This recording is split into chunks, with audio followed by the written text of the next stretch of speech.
Fine-tune and customize OMEN laptops, desktops, and accessories using OMEN Command Center. OMEN Command Center comes pre-installed on OMEN computers and can also be downloaded from the Microsoft Store. On your OMEN computer or computer with an OMEN accessory connected, select Start, type OMEN Command Center, and then select it from the results. If you are opening the software for the first time, accept any terms and settings to continue. The software opens on the System Vitals dashboard.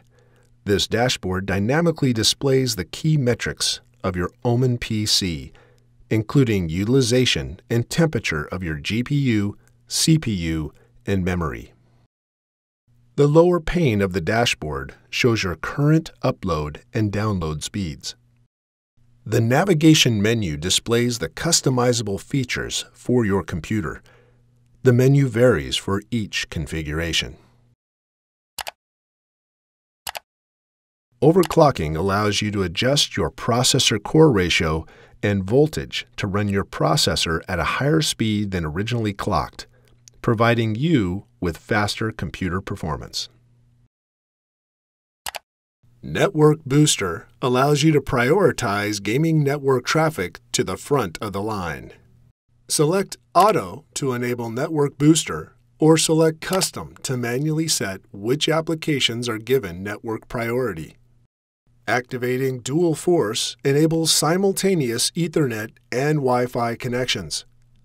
Active games and applications are assigned to the Ethernet connection, while all other applications are assigned to wireless. GameStream is a free remote gaming service that lets you stream from your OMEN PC to other Windows 10 PCs and Android devices. Since the OMEN does all the processing, you can remotely play power-hungry games on lower performance computers. Additional features to OMEN Command Center include controlling the lighting on your computer or accessory, programming macro keys for faster gameplay, and adjusting fan speeds and overall performance control.